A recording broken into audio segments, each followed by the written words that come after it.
Now, we are going to have some sound, so let me hook up the sound as well. Right. Good morning, everybody. Wow, do we live in interesting and exciting times, and I'm super excited for you all to be here today and for the potential to use AI in your futures. Now, I want you to stick with me here for a minute while I do something a little bit different and a little bit weird, okay? Roseanne, thank you for the intro onto stage, but educator and author, come on, I'm so much cooler than that. In fact, I'm so cool, or uncool, as you're about to see, I've got a video. Now I need to make sure, yeah, the real Nigel Poulton. There should be some sound with this as well. Yeah.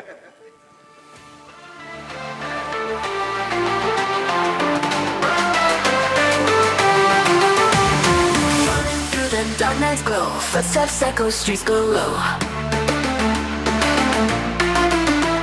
Adrenaline begins to flow, hearts race though we go slow. Sirens whirling, tension tight, cityscaping neon light.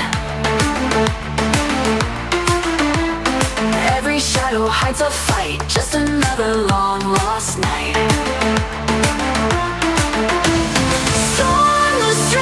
We can't stand still. Danger looms, but feel the thrill. On this chase, there is no chill. Pushing on with iron will.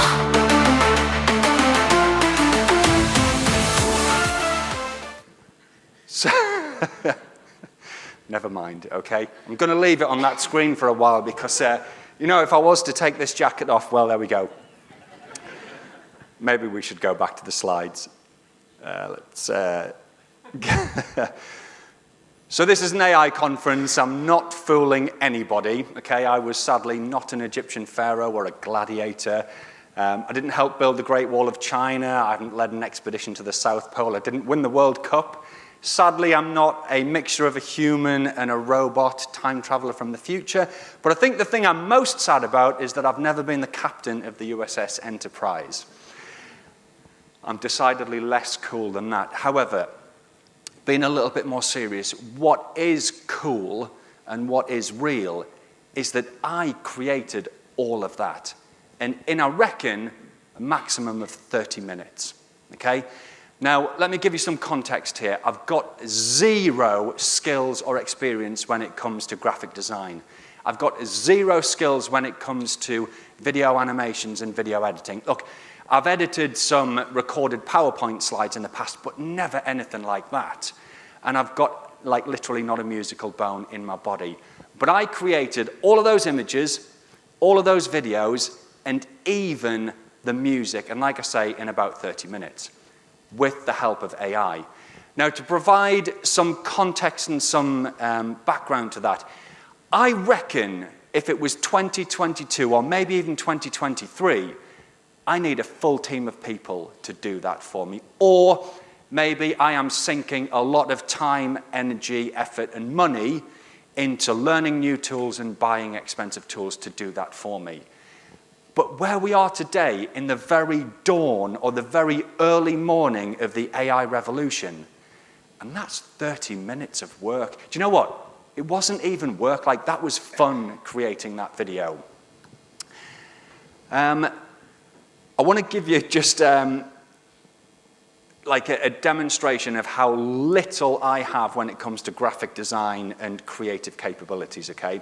So this is 2 copies of one of my books that I've written, okay? The one on your left, my right, is the book cover that I designed for it back in 2017. And this is the current book cover. Now, you don't have to love the book cover on the right, but it is quite clearly higher quality than the one on the left. One of those looks like it was done in Microsoft Paint. It was actually done in PowerPoint, so one step up at least. But that's my limit. I had somebody do this one for me on the right. Like I say, you don't have to love it, but I've got no creative bones in my body. But I think that video that I did, thanks to the help of an AI, was pretty cool. While I don't, okay, so I'd say I don't have any creative bones in my body. What I mean is, like, I don't have any technical skills that allow me to take my ideas, because I've got loads of ideas and I'm sure that you guys do as well. But in the past, I couldn't express those ideas. I didn't have the skills and the tooling to do it. Yet now, with AIs, which are only going to get better, 30 minutes, and we've got what I think was a cool video. But you know what? The fact that I created that myself wasn't the cool part.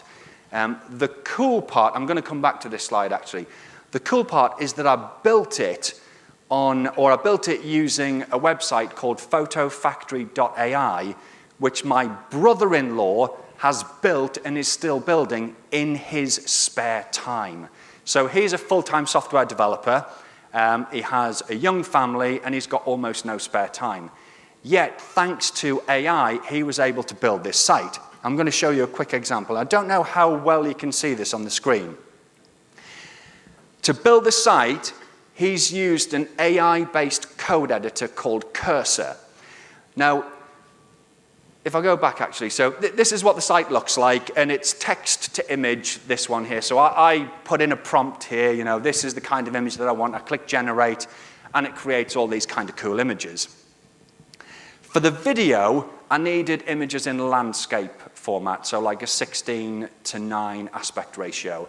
And the site didn't do it, so I got onto WhatsApp. I said, hey, Rick, I'm creating a video for the conference, and these kind of portrait-style images are good for all the cool kids that do TikTok and stuff, but I need something in a landscape format. So he said, okay, give me like, I don't know, 10, 15 minutes, and I'll see what I can do. 10, 15 minutes later, he comes back and says, yeah, okay, you can do it now. I'm like, that's pretty cool. Later on, he tells me he didn't really do it, and AI did it for him. So this is his back end to the site of a sorts. And he's done text to code here, okay? You might not be able to read it, so I'll read it out to you. It says, wow, that's small. I want to add the ability to select the aspect ratio of the generated images, use these options, and then he lists a bunch of different aspect ratios. And the AI says, it's bigger for me to read here, certainly I'll modify whatever file and it'll do it all for you. And then it says, okay, here's an explanation of all the changes, gives them a diff. It even gives them a view over on the right there with the drop-down list showing what it will look like on the live site.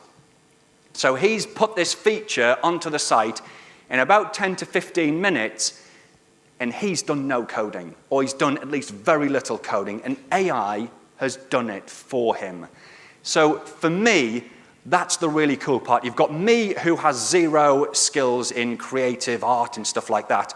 Rick, my brother-in-law, who also has zero skills in that, and he's used an AI to build a site that plugs into a couple of AIs in the background, of course, that does the image and the video rendering work or generation work. But all done in his spare time. And I don't think, wind the clock back even 1 year, he'd be able to do that. He's far too busy. It's not quite a zero coding experience yet, but I think we all know AIs are only going to get better, so it's probably not long before somebody with my rusty coding skills could build this site, and then not long after that when somebody with zero coding skills could build the site, which is kind of exciting. Okay, so if we go to the title of the talk now, and I'm going to apologize in advance, you're going to see a few AI-generated images of me cropping up because it's become my favorite pastime at the moment. It's quite addictive because I don't look like that. I wish I did, and I can't do that, and I wish I could. So it's kind of exciting. I got a little bit carried away, but no worries. Right. The point is that AI waves are coming, and that's waves with an S, so plural. I think like Hannah said earlier on, it isn't just one wave and you're not too late. There are a bunch of waves stacked up, a bunch of AI waves stacked up in the distance, all coming towards us. Now, when it comes to surfing waves, we have two basic options. We either ride them or we duck them. Or I guess we could ignore them, but I wouldn't recommend that because they're probably going to wipe us out. We really need to ride them, though. Now, I think for a lot of us, the AI waves, if we take the analogy of being out in the ocean, let's say we're out in the ocean, we can see these waves coming. They are big. And anytime there's a big wave in the ocean, it's a little bit of a mix between scary and exciting, and it's the same with AI, and it's okay to feel like that. In fact, I think it's quite healthy to view AI as both scary and exciting. But we absolutely have to focus on the exciting part and decide to ride these waves, because if we don't, we will get left behind. But despite the fact that the waves are big, I think they are going to be some of the easiest waves to ride. Now, I want us to go on a little bit of a journey, okay, and consider some waves from history and where we would be as a people and as an individual if we had chosen not to ride the waves and we'd chosen to duck them. So if we go back to like the 1400s, or maybe before the 1400s, nobody could really read or write. Certainly here in the UK and probably in Europe, it was Catholic priests and monks were just about the only literate people. And that wasn't a good thing because it stunted pretty much everything. Like innovation was almost non-existent, economic growth was limited, healthcare was scarily non-existent.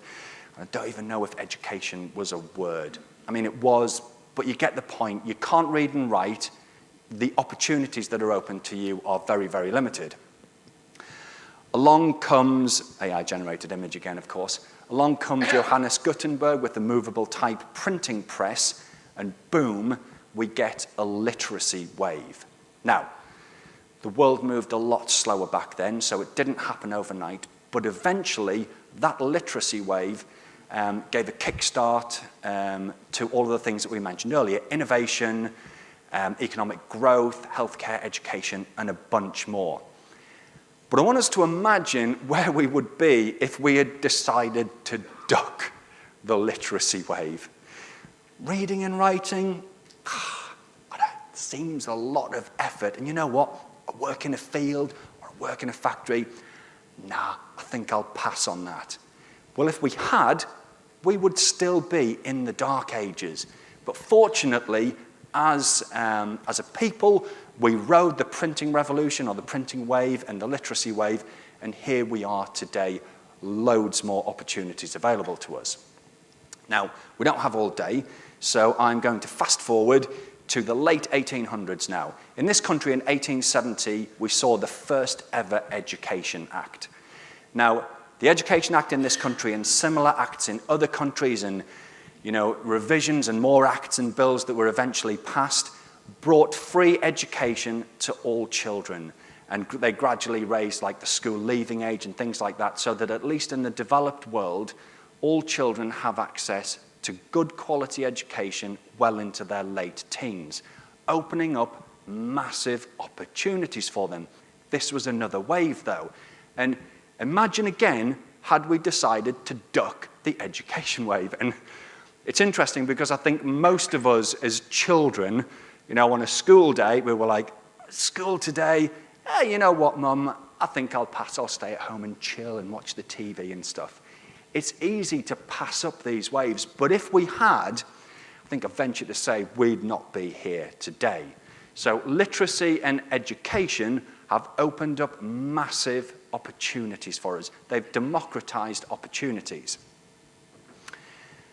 Then the last wave that I want us to consider for now is the internet wave, okay? A little bit more recent, caused a bunch of upheaval for a lot of people and a lot of companies, but overall it's been a good thing. I think it's given us access to more information, it's created a more connected world where we can share ideas.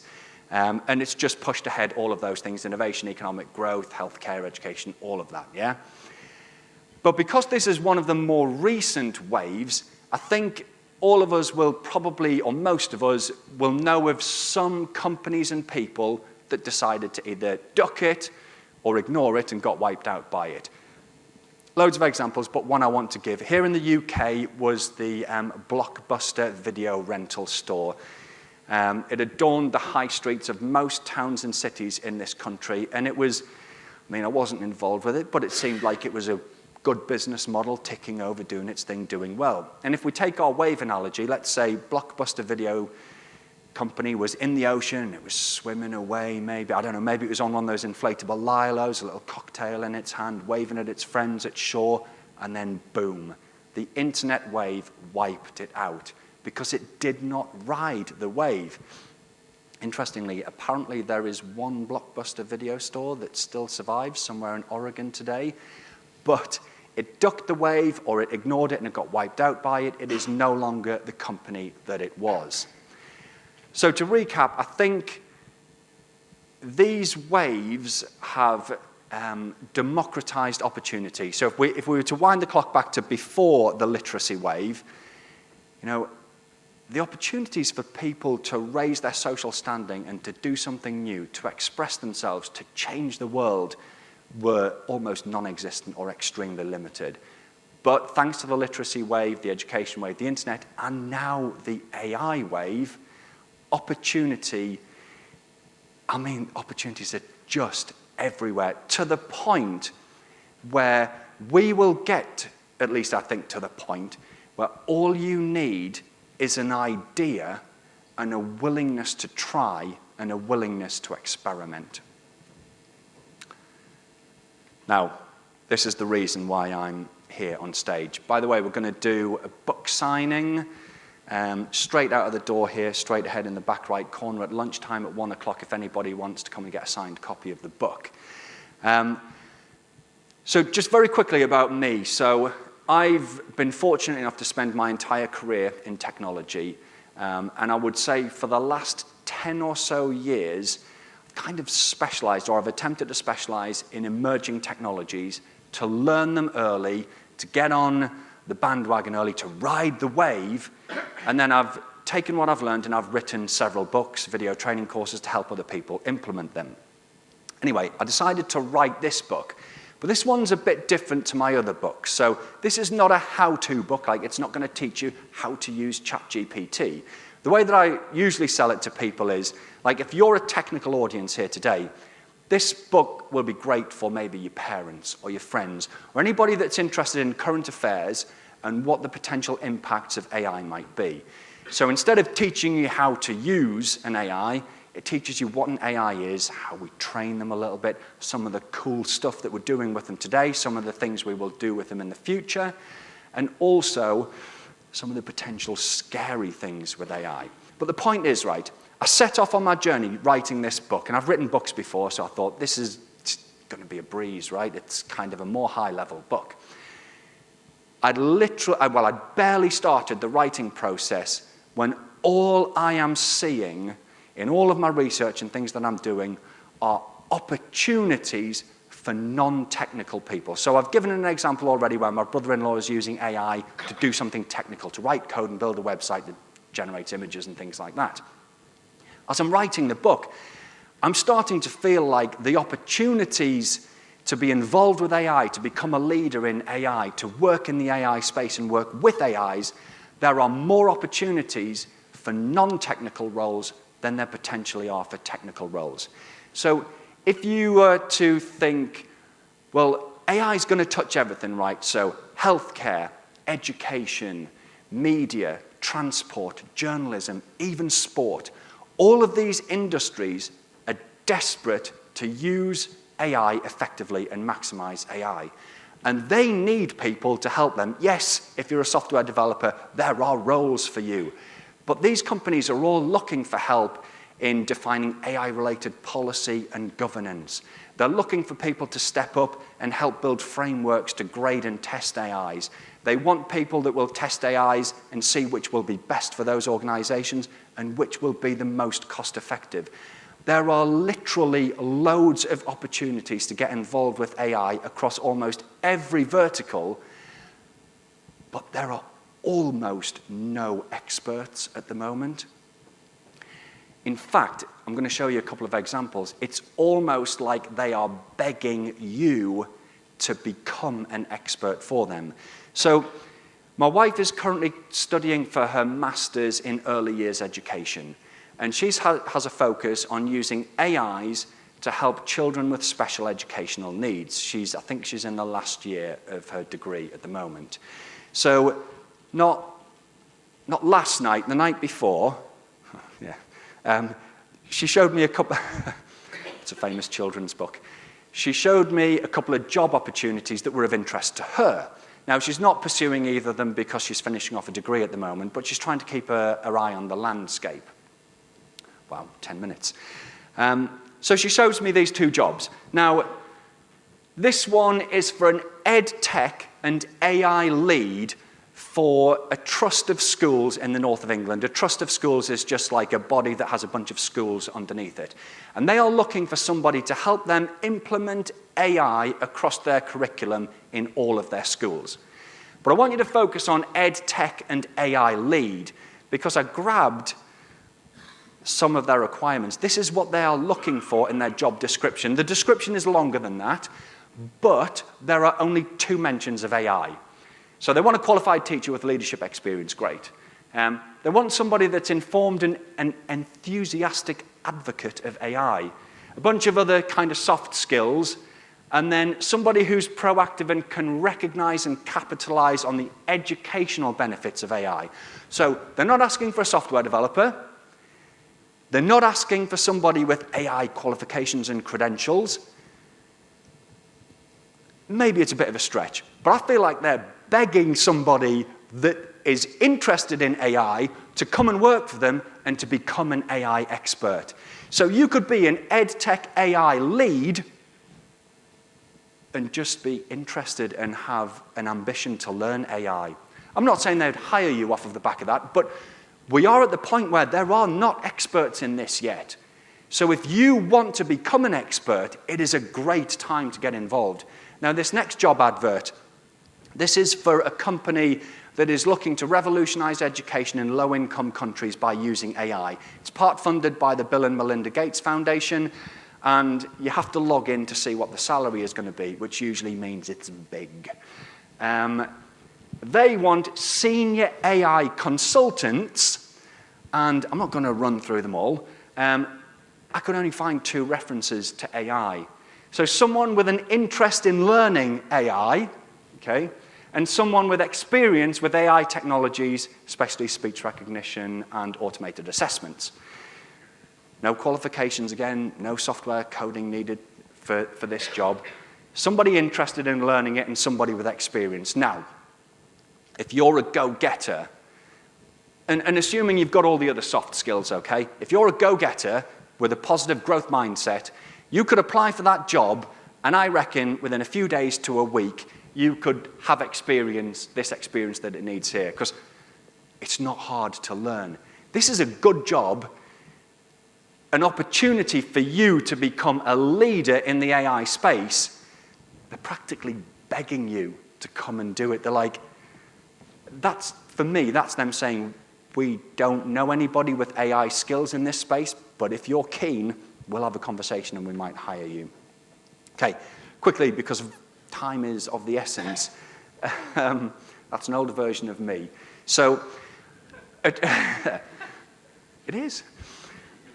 A trend I want to address very quickly is the trend where it seems like innovation and changing the world with new platforms and things like that, and even taking all the best jobs, seems to be a thing just for young people. I never used to care about that when I was young, but now that I'm a little bit more experienced, shall we say, it kind of annoys me.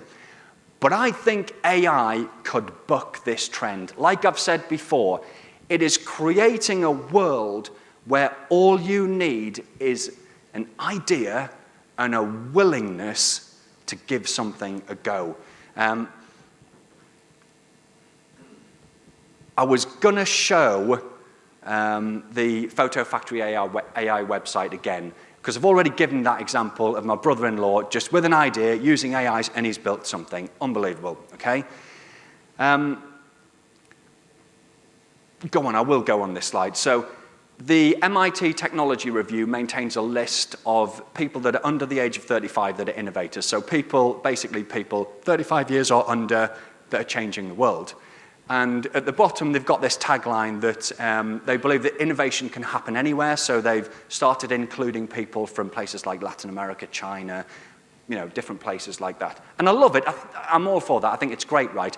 But what I want to know is, Where's the list of innovators over 35? Or where's the list of innovators over 45 or whatever? And where is the tagline that we believe innovation can happen any when? So at any age of life. Like I've said, I do genuinely believe that AI is breaking down those barriers. Ideas and a willingness to learn is all that you need. Okay, so we're getting a little bit short on time. So this was going to be the idea that if we ride the AI wave, we will ride it into a new golden age of opportunities. So a golden age that I think our illiterate ancestors from earlier than the 1400s probably couldn't even dream of. So I'm going to, a little bit philosophical here, okay? I'm going to say we almost owe it to our ancestors that struggled and strived to build this world for us. We owe it to them to take the ridiculously easy opportunities that are in front of us. Like they would have dreamt of a day like this. A personal example, okay, and this is less than 40 years ago, okay?